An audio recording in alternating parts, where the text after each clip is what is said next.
Berapa banyak dari kamu yang sudah rutin olahraga tapi punya masalah-masalah seperti asam lambung, susah tidur, anxiety, ejakulasi dini, atau mungkin masalah-masalah kesehatan yang lain? Ini sebabnya orang yang banyak olahraga malah gampang sakit. Simak setelah yang satu ini.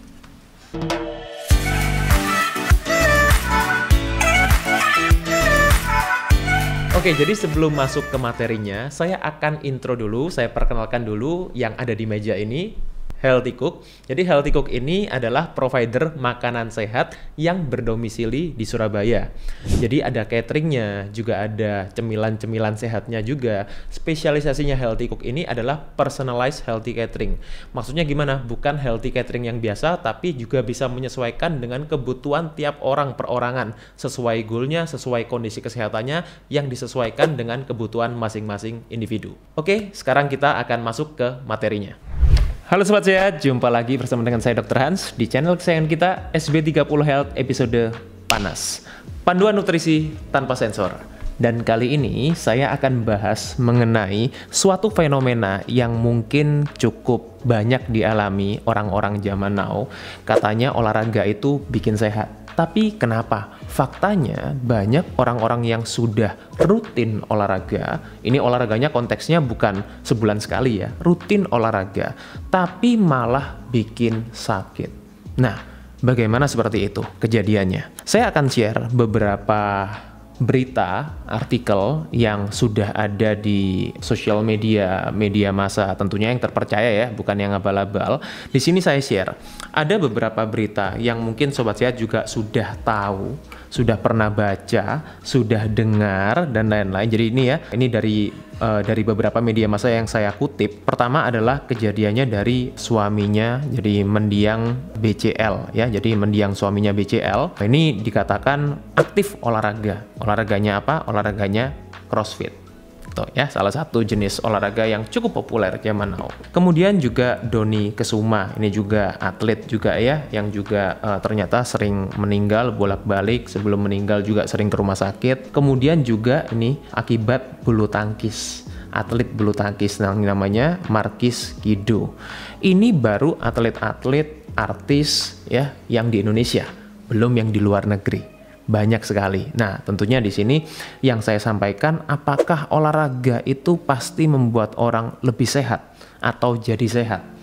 Karena ternyata banyak kejadian-kejadian yang seperti ini. Kalau menurut Sobat Sehat gimana? Mungkin boleh tulis di kolom komen. Ya, gimana nih buat yang terutama yang aktif olahraga, yang hobinya olahraga, termasuk saya pun juga demikian ya. Jadi boleh tulis nih, apakah memang menurut Sobat Sehat itu olahraga ini bikin sehat atau justru bikin sakit? Nah, tapi saya ingin bahas mengenai kejadian-kejadian yang sudah terjadi ini. Kok bisa sih dok? Kok bisa?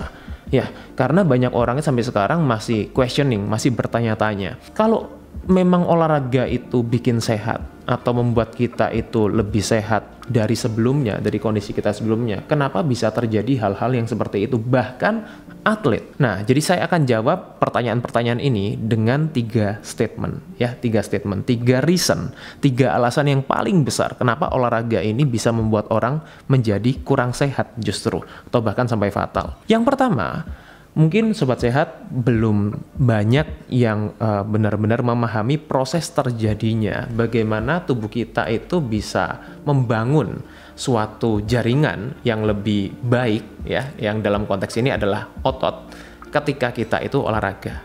Nah, sebelum kita membangun jaringan yang lebih kompleks, jaringan yang lebih kuat dalam konteks otot ini, ternyata olahraga itu bisa merusak jaringan tubuh dulu. Ya, nah ini jadi di sini saya berikan gambarannya ya. Jadi awalnya ketika kita olahraga itu merusak otot dulu sebelum dia regenerasi. Nah, berarti ada proses in between nih di antara rusak dan terbangun. Nah, prosesnya apa? Nanti akan saya bahas ya. Tapi olahraga di awalnya, ya di awal itu dia merusak jaringan tubuh dulu sebelum dia membangun. Ya, itu. Jadi sebelum dia itu menjadi lebih kuat, lebih besar, lebih resisten, jaringannya itu akan mengalami kerusakan dulu. Itu yang pertama. Yang kedua, olahraga ini juga meningkatkan radikal bebas. Nah, tahu dong radikal bebas ini arahnya nanti kemana? Ya, ke stres oksidatif, ke masalah-masalah kesehatan yang lain itu. Nah, jadi olahraga itu ternyata juga bisa meningkatkan radikal bebas. Itulah sebabnya orang yang rutin olahraga perlu lebih memperhatikan kebutuhan antioksidan. Itu ya. Dan olahraga ini yang paling besar nih. Olahraga itu bisa membuat orang berpikir mereka bisa makan apa saja. Nah, ini yang kejadian yang paling banyak dialami, ya juga termasuk pasien-pasien saya. Ketika mereka datang ke klinik, mereka biasanya akan tanya, loh dok, bukannya kalau orang itu kalau udah olahraga bisa makan apa aja? Kan apapun yang kita makan bisa dibakar kalorinya. Nah, itu ya. Jadi inilah mindset yang paling banyak dimiliki oleh orang-orang yang sudah rutin olahraga. Bahkan ada yang bilang olahraga itu tujuannya supaya bisa makan enak. Nah, itu ya. Jangan tersinggung, ya. Mungkin bukan Anda, mungkin teman-teman di sekitar Anda. Ya. Jadi kalau kita berbicara mengenai olahraga, olahraga itu adalah salah satu dari pola hidup sehat. Ya, salah satu pilar dari pola hidup sehat. Ini adalah termasuk di pola aktivitas. Nah ya, karena apa? Karena olahraga ini nanti akan saya jelaskan ya kenapa tidak saya sebutkan sebagai olahraga tapi aktivitas. Nah, selain olahraga, selain aktivitas, apalagi dok? Pilar hidup sehat yang perlu kita miliki ya kalau kita inginkan yang namanya kesehatan yang holistik, yang komprehensif. Yang pertama adalah pola makan, yang kedua adalah pola tidur, yang ketiga adalah bagaimana kita memanage stres, mengelola stres, level stres. Yang namanya orang hidup pasti semuanya mengalami stres. Baru yang terakhir adalah pola aktivitas ini, tadi termasuk olahraga. Saya yakin buat sobat sehat yang suka olahraga, yang sudah mungkin terjun cukup lama ya di dunia olahraga apapun, paham dengan yang namanya konsep kalori. Ya, konsep kalori. Kalori masuk, kalori keluar, kalori masuk. Kalau misalnya kita ingin berat badan kita berkurang, kalori masuknya perlu lebih sedikit. Kalau kita ingin menambah berat badan, menambah massa otot, kalori masuknya perlu lebih besar daripada kalori keluar. Kalau kita ingin mempertahankan berat badan, berarti kalori masuk perlu seimbang dengan kalori keluar. Nah, tentunya semuanya ini mengacu kepada output kalori atau yang kita sebut dengan istilah TDEE, Total Daily Expenditure Energy. Jadi seberapa besar kalori yang kita keluarkan dalam satu hari, ini yang kita sebut dengan TDEE. Nah, pernah dengar nggak ada istilah yang, ada suatu statement ya, suatu statement yang mengatakan bahwa bentuk badan kita, ya tubuh kita itu 70% adalah dari pola makan, 30% adalah dari olahraga, aktivitas. Beberapa bilang, nah itu cuma mitos dok, itu cuma kata-kata ini aja, kata-kata yang jargon-jargon yang dibuat orang-orang yang orang yang nggak rutin olahraga atau nggak terlalu suka olahraga. Tapi kenyataannya tidak demikian. Nah, sebetulnya statement itu awalnya dari mana sih? Dari sini. Ya, jadi ini ada scientificnya. Kenapa kita katakan 70% itu dari pola makan, meskipun ini tidak bisa kata angka yang tidak harga mati ya. Tapi kurang lebihnya seperti itu. 30% dari olahraga atau dari aktivitas fisik. Nah, ini saya jelaskan di sini. Yang namanya total daily expenditure energy yang paling besar 65% itu adalah BMR. Ya, BMR ini adalah kebutuhan dasar manusia untuk bertahan hidup.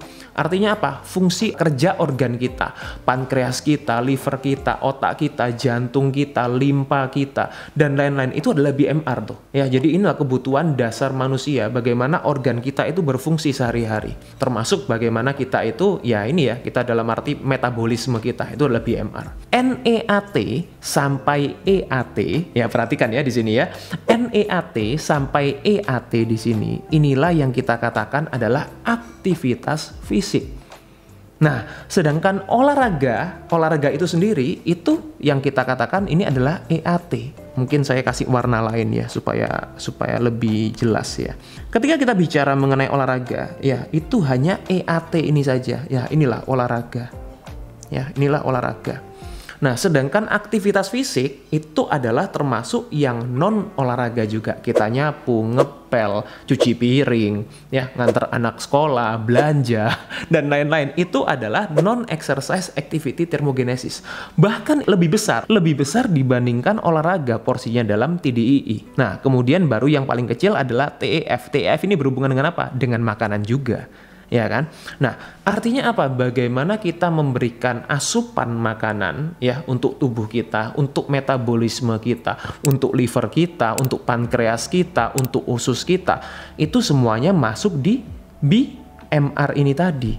Masuk di BMR. Sedangkan olahraga, bahkan kalau kita masukkan, kita jadikan satu dengan yang aktivitas yang non olahraga pun, itu totalnya adalah 30% ini. 30%, sisanya 70% dari 65 plus 5 di sini adalah dari makanan. Nah, jadi term 70% itu dari diet, 30% dari exercise. Ya, jadi kalian sekarang tahu ya, 30% dari exercise itu munculnya dari sini. Saya tidak mengatakan bahwa olahraga itu tidak lebih penting, atau dalam arti tidak penting bahkan gitu. Tentu olahraga punya banyak sekali manfaat, tapi tidak bisa kita head to head kan dengan pola makan. Itu yang pertama.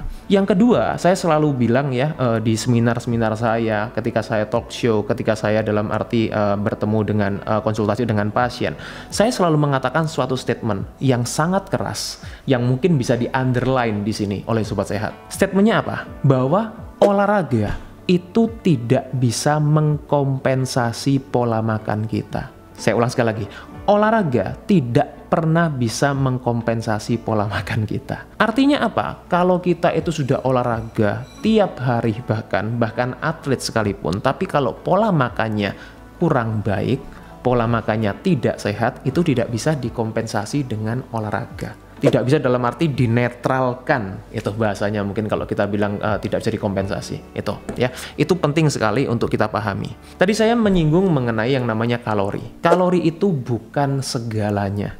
Ya, again, saya selalu mengatakan bukan kalori itu tidak penting, tapi kalori itu bukan segalanya. Kenapa? Karena berdasarkan kalau kita lihat dari Wikipedia, ya, kalori itu apa sih? Ya ini, the calorie is a unit of energy that originated from the caloric theory of heat. The large calorie, food calorie, dietary calorie, and etc. etc. Bisa dibaca sendiri. Artinya apa? Kita katakan bahwa kalori itu adalah satuan energi yang berasal dari teori kalorik. Dari mana tuh? Teori fisika tentang panas. Nah, cara mengukur kalori itu gimana? Bisa dibaca sendiri di sini ya. Saya tidak ingin terlalu panjang-panjang videonya, tapi intinya ya, kalori ini adalah teori fisika. Sedangkan tubuh kita ini adalah biologi dan kimia, biokimia, biochemistry. Artinya apa? Kalau kita apply mentah-mentah nih teori fisika ke dalam tubuh kita yang bekerja dengan biologi dan kimia, ini kan sesuatu yang konyol. Sesuatu yang konyol.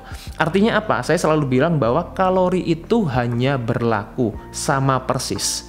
Kalori is a kalori di luar tubuh. Tapi begitu kita masukkan ke dalam tubuh, banyak sekali mekanisme-mekanisme yang akan mengintervensi teori fisika ini tadi. Ya, apa aja? Hormon kita, enzim kita, ya, sistem syaraf kita, kemudian bakteri baik di dalam usus kita. Nah, semuanya itu berhubungan ya dengan apa yang kita masukkan, bukan hanya kalori. Oke? Nah, jadi ketika kita berpikir mengenai wah, olahraga yang penting itu olahraga apapun yang bisa bakar kalori. Makanan yang kita makan dibakar dengan olahraga. Kita lari, kita bulu tangkis, kita renang, kita sepedaan, kita nge-gym dan lain-lain. No, you couldn't do that. Ya, kalian tidak bisa melakukan itu. Karena apa? Karena tadi saya bilang, olahraga itu tidak akan bisa mengkompensasi makanan atau pola makan kita. Ya. Nah, sekarang kalau orang berpikir gini, jadi saya olahraga apapun sama dong dok hasilnya. No, nggak juga ya. Jadi tidak semua olahraga itu sama. Saya berikan di sini beberapa jenis olahraga ya. Saya bagi jadi 2 kelompok besar. Ini. Secara umum olahraga itu akan saya bagi menjadi 2. Yang pertama adalah aerobik. Ya, olahraga yang menggunakan oksigen lebih banyak. Contohnya apa? Kita jogging, kita berenang, kita bulu tangkis, kita basket, golf, ya, dan lain-lain. Itu termasuk olahraga yang aerobik, menggunakan oksigen lebih banyak. Sedangkan olahraga yang anaerobik, ini olahraga tetap menggunakan oksigen ya, jadi bukan dalam arti nggak napas, menggunakan oksigen, tapi lebih kecil kebutuhan oksigennya. Biasanya orang yang lari sprint, ya, orang yang lari sprint. Kemudian orang yang melakukan olahraga powerlifting, ya, angkat beban yang berat-berat itu, ya, dan olahraga-olahraga yang intensitas tinggi lainnya, itu biasanya termasuk olahraga yang anaerobik. Nah, kalau in between-nya di antara itu banyak lah. Jadi ya dalam arti ya di antara itu masih banyak olahraga-olahraga yang lain, tapi secara umum terbagi dari dua besar ini. Yang mana yang lebih baik? Dua-duanya baik tergantung dari kondisi kesehatan dan purpose-nya, tujuannya apa. Nah, kalau olahraga yang e-sport, itu bukan olahraga ya. Selama ini saya banyak ditanya nih sama pasien, kalau olahraganya di ini dok, di depan komputer, e-sport, itu apa termasuk olahraga? Sayangnya tidak. Ya, jadi itu bukan berarti itu tidak membuang kalori, sekali lagi saya bilang, tapi itu tidak dikategorikan di jenis olahraga untuk saat ini, kalau kita konteksnya dalam konteks medis kesehatan.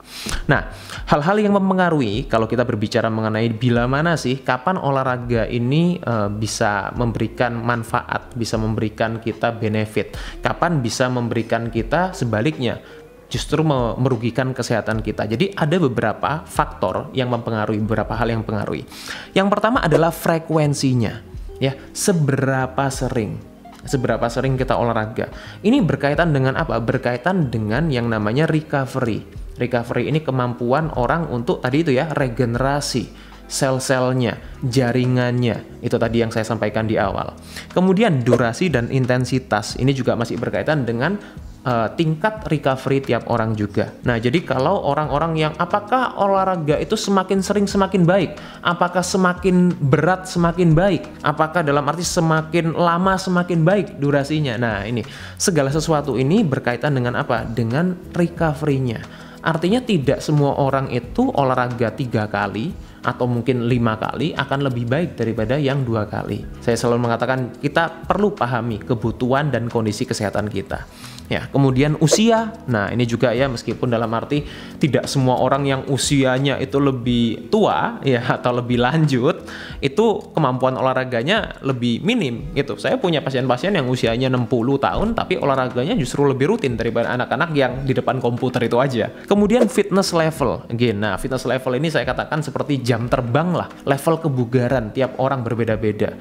Orang yang sudah biasa olahraga dengan orang yang belum biasa olahraga, tentu dia recovery-nya itu juga akan berbeda, masa recovery-nya. Dan tentunya tadi saya katakan kondisi kesehatan ini berkaitan dengan penyakit-penyakit yang dialami.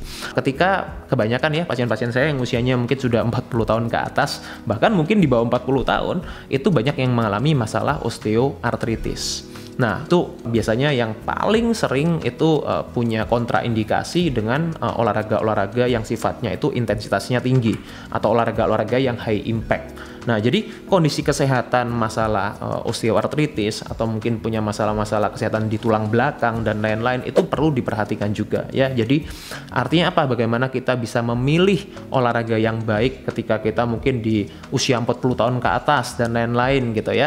Mungkin next time ya, next video akan saya bahas buat sobat sehat yang tertarik nih. Ya, boleh tulis di kolom komen. Apa mungkin yang ingin saya bahas terkait dengan olahraga? Mungkin olahraga yang baik untuk usia 40 tahun ke atas atau mungkin untuk wanita, untuk apa, boleh nih tulis di kolom komen requestnya. Nanti akan saya baca, yang menarik akan saya bahas di next video. Jadi apa dok manfaat olahraga kalau bukan untuk bakar kalori, kalau bukan untuk menurunkan berat badan? Apa dok manfaat olahraga? Banyak sekali manfaat olahraga itu ya, di sini saya sebutkan. Pertama, manfaat olahraga adalah menjaga dan menambah massa otot. Ya, terutama untuk orang-orang yang sudah 40 tahun ke atas, 50 tahun ke atas, massa ototnya akan menurun terus ketika kita tidak olahraga. Nah, kondisi inilah yang bisa menyebabkan yang namanya sarkopenia ketika kita berkelanjutan, jadi suatu penyakit.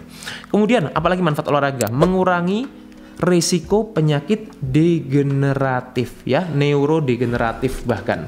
Jadi penyakit-penyakit seperti Alzheimer, Parkinson, ya, itu bisa menurun penyakitnya. Jadi kejadian angkanya itu bisa menurun. Caranya dengan apa? Dengan kita olahraga. Karena apa? Karena yang namanya olahraga itu meningkatkan aktivitas di otak kita, ya, meningkatkan aktivitas neuron, aktivasi neuron di otak kita. Itulah yang membantu kenapa orang-orang yang aktif olahraga ini risiko terkena penyakit neurodegeneratif itu lebih minim. Yang ketiga, meningkatkan antioksidan. Nah, tadi kan saya bilang, wah, olahraga itu meningkatkan radikal bebas. Loh, di sini kok meningkatkan antioksidan? Gimana sih, Dok? Mana yang benar? Nah, ini ya saya kasih tahu ya. Jadi ketika kita olahraga, itu memang kita bisa meningkatkan yang namanya radikal bebas. Tapi olahraga sebaliknya itu juga bisa meningkatkan jaringan antioksidan dalam tubuh kita. Nah, jadi antioksidan itu ada dua. Ada yang endogenous, ada yang endogen, ada yang eksogen. Yang endogen di dalam tubuh kita, ya, dari mana? Dari liver kita terutama. Jadi dari liver kita ini bisa meningkatkan antioksidan. Tapi kita juga bisa mendapatkan antioksidan dari makanan, dari eksogen, dari nutrisi, dari multivitamin dan lain-lain itu. Nah, kalau olahraga itu dia meningkatkan antioksidan yang endogen, ya, yang dalam tubuh kita. Glutathione, ya, glutathione, ya, SOD itu juga. Itu adalah antioksidan endogen yang bisa meningkat ketika kita olahraga. Nah, tapi tentunya kita juga perlu memenuhi yang dari luar, dari makanan, ya, dari makanan-makanan yang baik. Kemudian apalagi? Olahraga itu bisa menstabilkan gula darah, ya. Jadi untuk orang-orang yang punya masalah prediabetes, diabetes itu pun juga baik melakukan olahraga. Meningkatkan kualitas tidur. Tuh tadi saya bilang, katakan di awal, ya. Orang-orang kalau kita olahraganya over, justru memang akan kesulitan tidur. Makanya kita perlu tahu di mana kita punya sweet spotnya, di mana kita punya durasi olahraganya berapa lama, intensitasnya seberapa, supaya kita bisa meningkatkan kualitas tidur. Karena kalau kita over exercise, itu juga kurang baik untuk tidur. Kemudian juga meningkatkan sirkulasi darah dan limfe getah bening kita, ya, jadi meningkatkan kapasitas oksigen. Kemudian meningkatkan fleksibilitas, itu terutama olahraga-olahraga tertentu, ya, ada yang lebih banyak meningkatkan fleksibilitas. Dan tentunya juga yang paling penting adalah menjaga imunitas kita juga, ya, karena ini berpengaruh di kelenjar limfe kita dan lain-lain. Dan saya rasa ini cukup untuk membuat sobat sehat punya alasan untuk berolahraga, ya. Itu. Nah, jadi saya akan memberikan tips, ya, di endingnya ini saya akan berikan tips gimana sih, Dok, caranya supaya kita olahraga ini bisa membuat kita sehat atau lebih sehat. Ya, saya berikan 5 tipsnya aja buat sobat sehat. Yang pertama adalah lakukan sesuai kemampuan. Again, ya, saya bilang, ya, lakukan sesuai kemampuan. Tiap orang itu punya kemampuan, punya fitness level yang berbeda. Lakukan sesuai kemampuan. Yang kedua, sesuaikan dengan kondisi kesehatan. Kalau punya masalah-masalah kesehatan tertentu, punya masalah tulang, sendi, atau mungkin masalah metabolik, konsultasikan dulu ke dokter. Termasuk yang sudah pernah mungkin mengalami punya ini, ya, histori bypass jantung, pasang ring, dan lain-lain, konsultasikan dulu ke dokter. Yang ketiga, hindari paparan toksin. Nah, ini penting sekali, ya, karena sekarang toksin kita, racun itu ada di mana-mana, di luar maupun dalam arti dari makanan-makanan yang kita konsumsi. Racun yang paling penting diperhatikan dari mana aja? Dari junk food, ultra processed food, kemudian juga rokok. Nah, tuh, ya. Dan banyak sekali nih racun-racun yang lain, tapi ini yang paling banyak selama ini orang mendapatkan, ya, selama kalau mereka olahraga. Kemudian penuhi, yang keempat, ya, penuhi kebutuhan nutrisi. Nah, jadi setelah kita menghindari yang buruk, baru kita penuhi yang baik. Kebutuhan nutrisi dari mana, Dok? Ya, dua-duanya, dari makronutrisi maupun mikronutrisi. Karbohidrat, protein, lemak, kemudian vitamin, mineral. Nah, itu adalah kebutuhan nutrisi. Dan yang terakhir adalah tingkatkan kualitas tidur. Masih ingat tadi? Ketika kita olahraga, kita perlu recovery yang optimal. Salah satu yang paling besar kita bisa dapatkan dari kualitas tidur yang baik, ya. Jadi again, dari video ini saya harapkan sobat sehat bukan hanya punya pemikiran, ya udah, yang penting saya olahraga, saya udah sehat. Saya nggak perlu jaga pola makan saya bisa merokok, saya bisa melakukan apapun yang saya mau, yang penting saya olahraga. Ya, tidak seperti itu. Semoga video ini bisa bermanfaat dan mencerahkan sobat sehat yang rutin olahraga. Stay fit and stay healthy. See you. Jadi apa, Dok, manfaat olahraga? Kalau bukan untuk bakar kalori, kalau bukan untuk menurunkan berat badan, apa dok manfaat olahraga? Manfaat olahraga adalah menjaga dan menambah massa otot. Kemudian apalagi manfaat olahraga? Mengurangi risiko penyakit degeneratif ya, neurodegeneratif bahkan. Yang ketiga, meningkatkan antioksidan. Nah, kemudian apalagi? Olahraga itu bisa menstabilkan gula darah, meningkatkan kualitas tidur. Tuh tadi saya bilang katakan di awal ya. Kemudian juga meningkatkan sirkulasi darah dan limfe getah bening kita ya. Jadi meningkatkan kapasitas oksigen. Kemudian meningkatkan fleksibilitas itu. Dan tentunya juga yang paling penting adalah menjaga imunitas kita juga. Ya, karena ini berpengaruh di kelenjar limfe kita dan lain-lain dan lain-lain.